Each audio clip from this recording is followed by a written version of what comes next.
In the name of Allah, the most gracious, the most merciful. Allah in Surah Al-Mu'minun verse 100 says, "And before them is a barrier, Barzakh, until the day they are resurrected."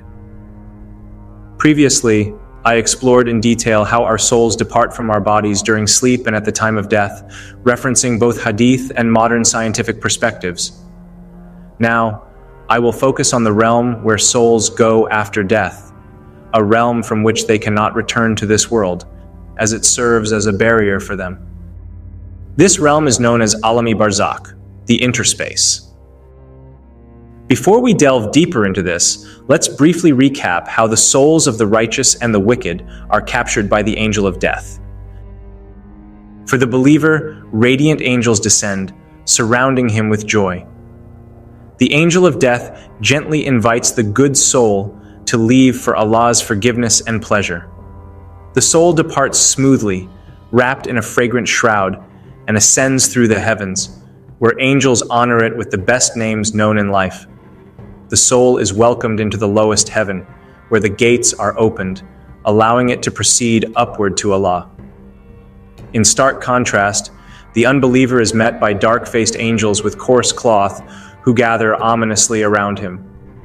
The angel of death harshly calls the foul soul to face Allah's wrath. The soul struggles violently as it is forcefully extracted, emitting a foul stench. As the soul ascends, it is met with disdain and referred to by the worst names. Upon reaching the lowest heaven, the gates are closed, and Allah commands that the soul's record be written in Sijin, leading to its ultimate rejection and descent back into the depths of the earth. When the body is laid to rest and the grave is sealed, the soul nestles between the body and the shroud, awaiting what comes next, the questioning of the grave. The soul, though detached from this physical world, remains intricately connected to the body for this critical moment.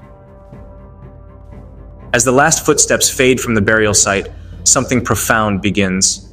The angels sent by Allah arrive. No obstacle, no physical substance, be it earth, stone, or even a vault of lead, can stand between them and the soul. For while the body remains bound to the earthly dimension, the soul is no longer confined by its limitations. This is where we witness the true nature of the soul's transition. Our bodies exist in the three-dimensional world, restricted by physical laws, gravity, matter, and time. But the soul, upon departing from the body, enters a higher dimension.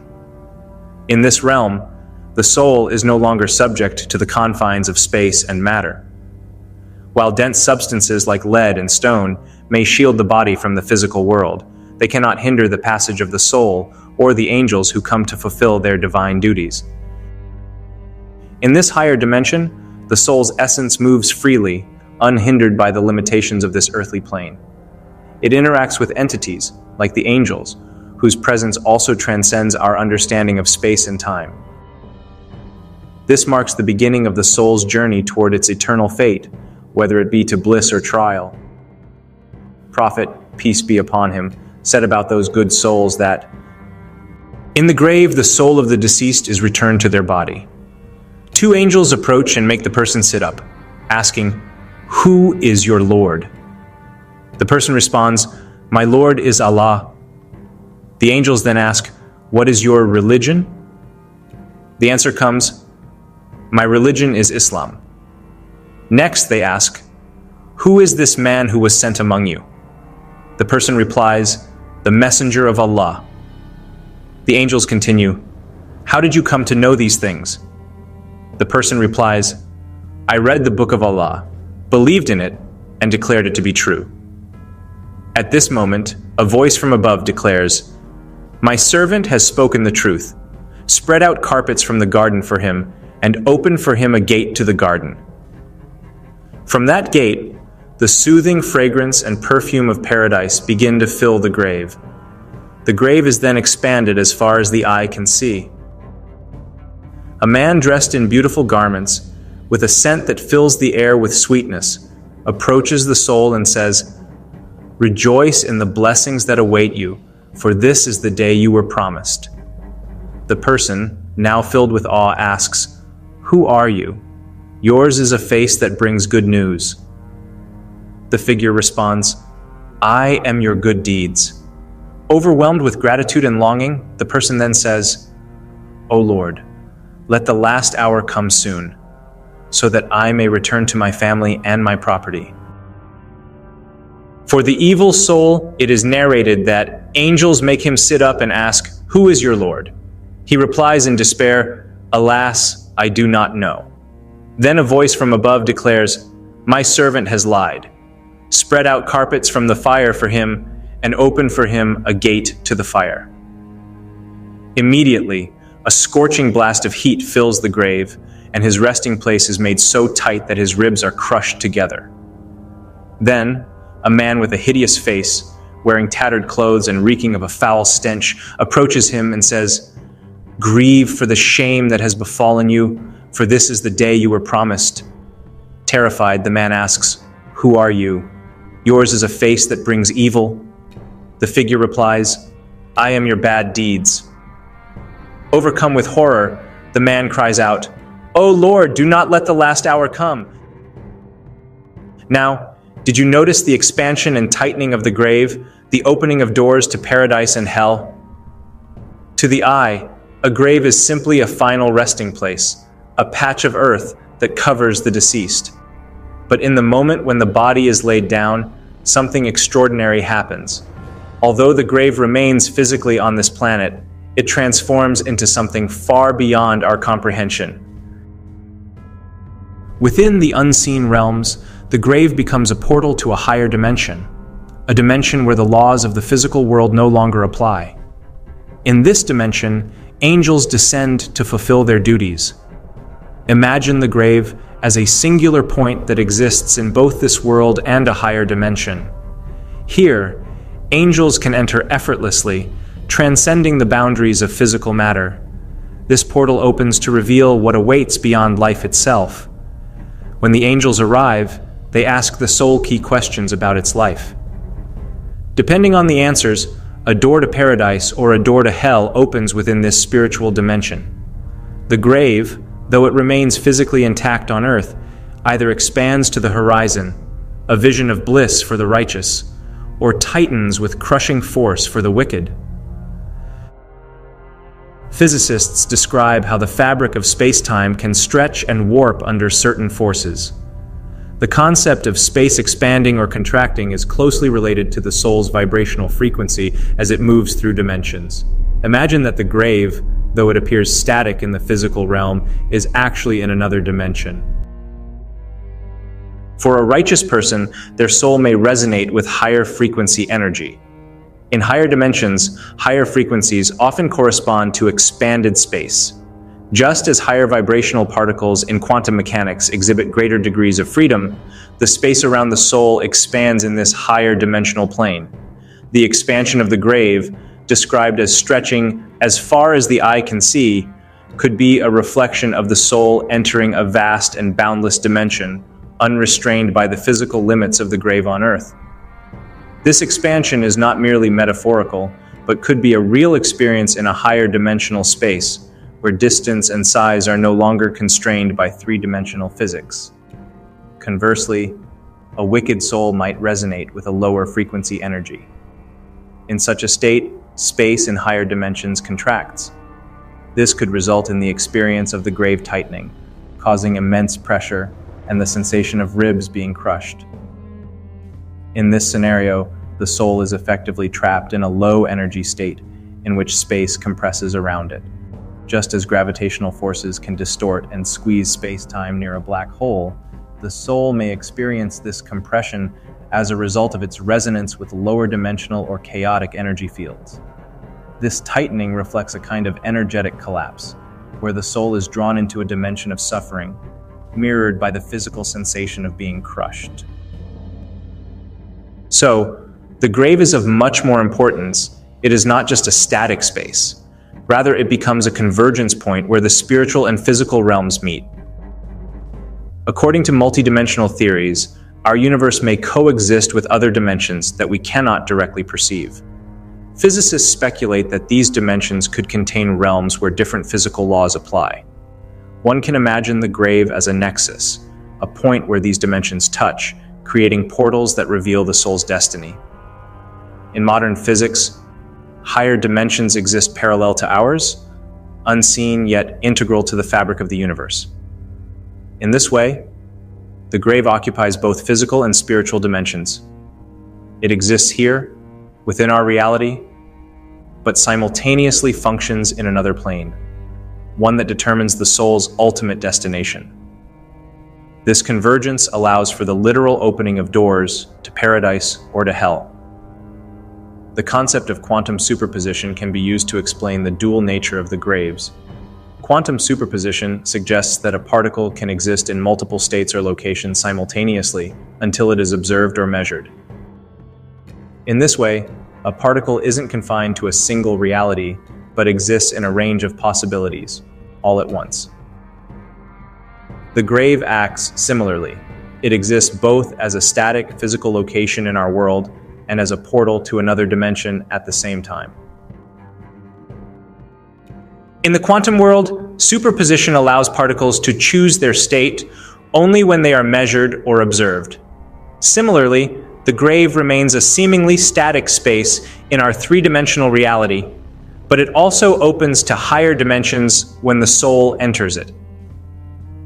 The soul, like a quantum particle, exists in a state of superposition, simultaneously connected to the physical body and to the spiritual realm, until the moment of death collapses this dual state. Quantum superposition reveals that multiple realities can coexist until a defining moment causes one to emerge as the truth. For the soul, the grave is the defining moment, collapsing the spiritual superposition into one reality based on the soul's deeds.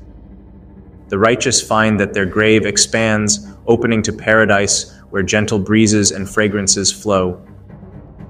For the wicked, the opposite happens. The grave contracts and a door to hell opens, revealing torment. In quantum mechanics, particles aren't confined to one space. They exist in a state of potential, their position and behavior influenced by the observation or interaction. The grave, much like this concept, serves as a point of superposition between dimensions, where physical matter exists but spiritual realities unfold based on divine judgment. It's not merely a static physical space, it holds within it the potential to open into paradise or hell, depending on the soul's life.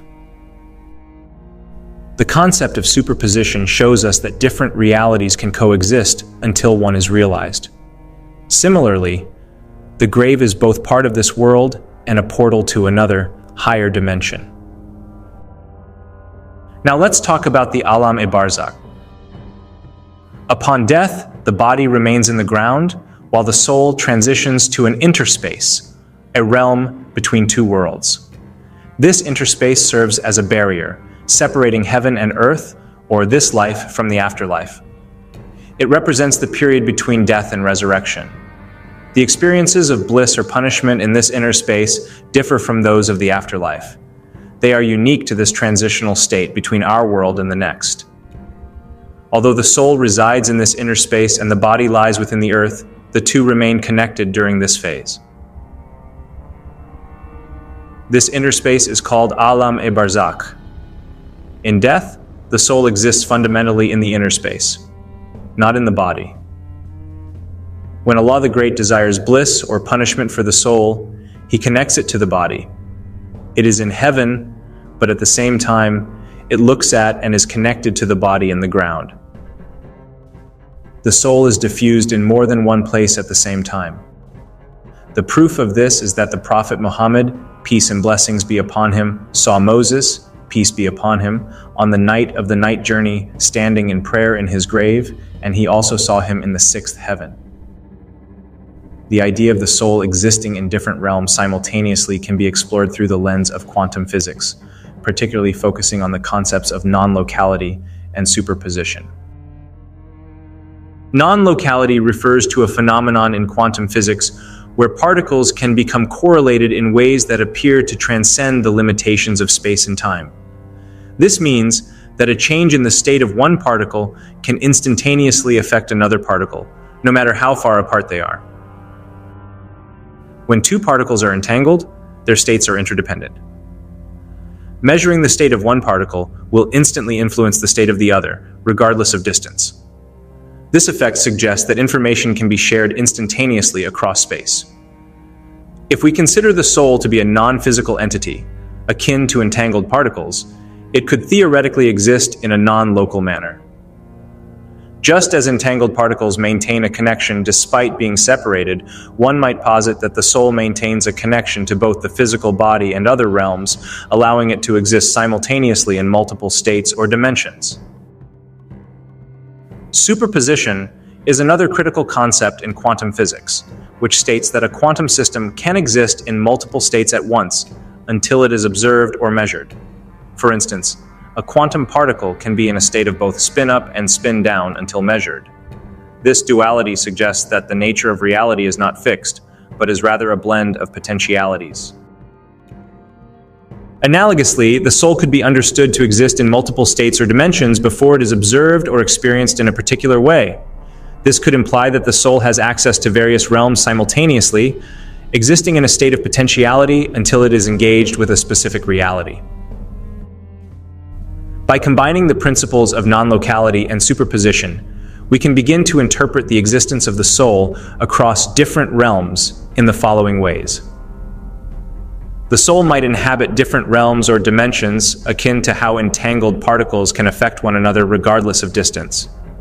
This perspective allows for the possibility that the soul can interact with both the physical world and other spiritual dimensions at the same time.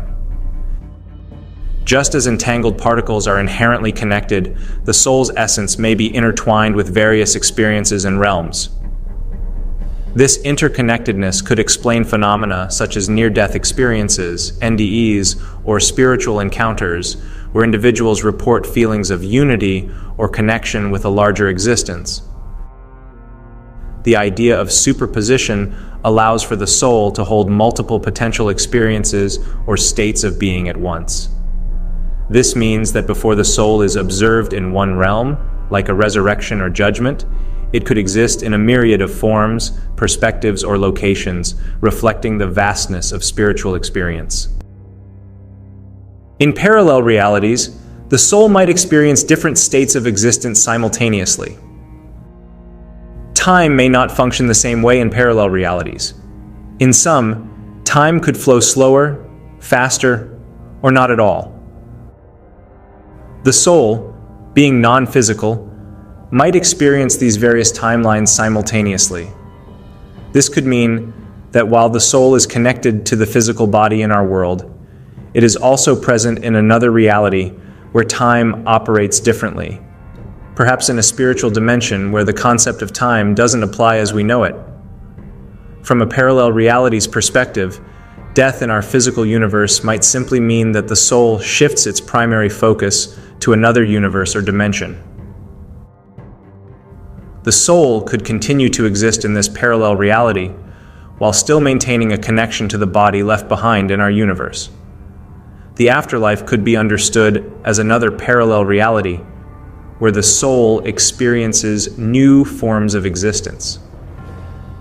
This spiritual realm could be just another universe with its own rules, coexisting alongside our own, and the soul could shift its awareness or presence between them. This would mean that even after death, the soul's journey is not confined to a single realm, but can navigate between various states of being across parallel dimensions.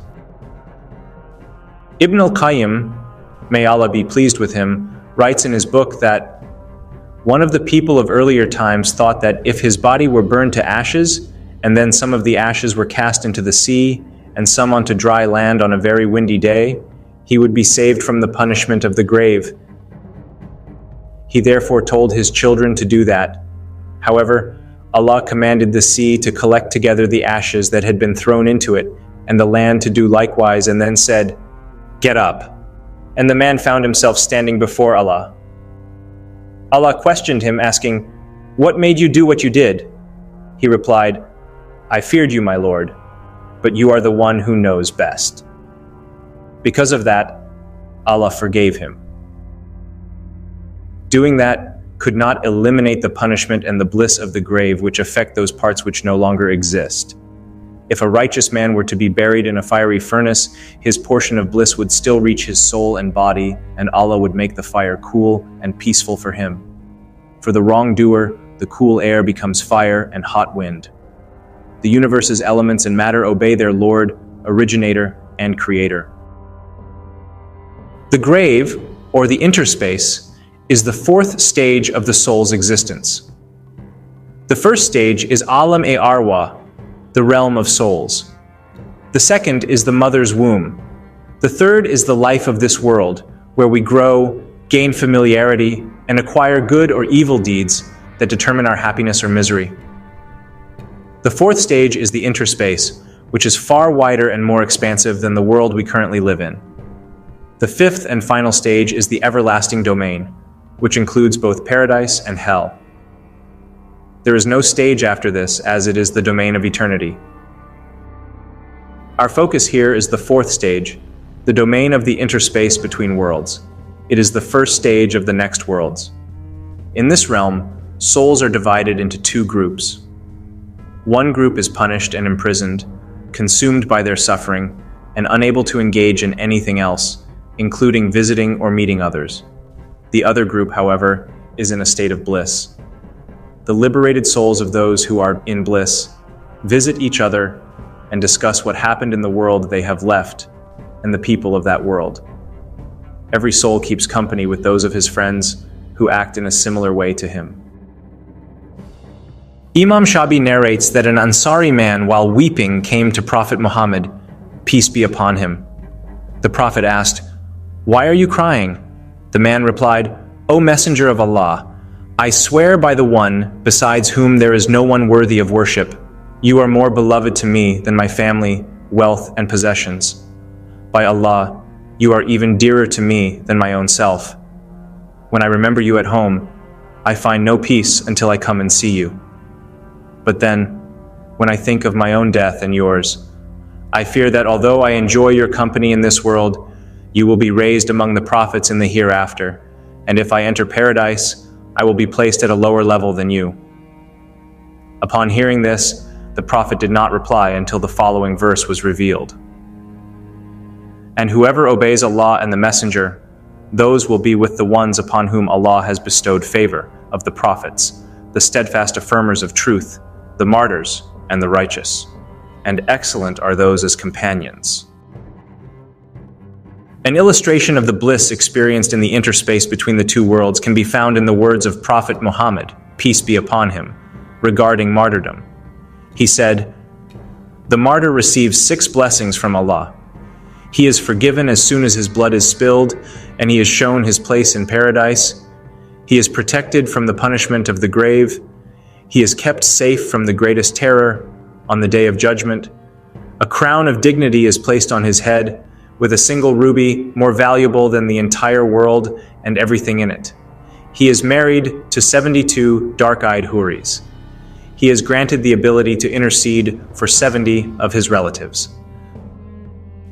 The Prophet, peace be upon him, also said, "When any of your brothers is struck down in battle, Allah places their souls in the bodies of green birds, which soar to the rivers of paradise. They eat its fruits, and find shelter in golden lamps under the shade of the throne. When they taste the sweetness of their food and drink and experience the honor of their reception, they say, 'If only our brothers knew what Allah has done for us, they would never abandon jihad or speak ill of fighting in Allah's cause.' Allah, the Mighty and Majestic, then responds, 'I will inform them on your behalf.' It was after this that Allah revealed to his messenger, peace be upon him, the verse, 'And do not think of those who are killed in the way of Allah as dead. Rather, they are alive with their Lord, receiving provision.' The Prophet Muhammad, peace be upon him, advised us to seek refuge in Allah from 4 specific dangers after completing the prayer. He said, 'When any of you finishes the final tashahhud, let him seek refuge in Allah from 4 things: the punishment of hellfire, the punishment of the grave, the trials of life and death, and the trials of the false Messiah, Dajjal.' The souls of the wicked face constant punishment, as described in numerous hadiths detailing the various forms of torment they endure. Additionally, the hadiths of the Prophet Muhammad, peace be upon him, regarding the night journey provide vivid descriptions of the punishments he witnessed in the realm between this world and the hereafter. Below is a brief summary of these accounts. There are those who are driven like cattle, forced to eat vegetation more bitter than aloes and the cursed fruit of zakum, and made to walk on the scorching stones of hell because they failed to purify their wealth by paying zakat. Others are made to consume foul, putrid meat as punishment for fornication. Some have their lips cut by iron scissors for speaking out during times of civil strife, causing discord among the people. Among them are those with bellies as large as houses. Every time they attempt to stand, they are knocked down, crying, "O Allah, do not let the hour come." They are trampled by the followers of Pharaoh, who pass over them while they scream helplessly. These are the ones who devoured usury, riba. This is it. See you in next episode. Assalamu alaikum.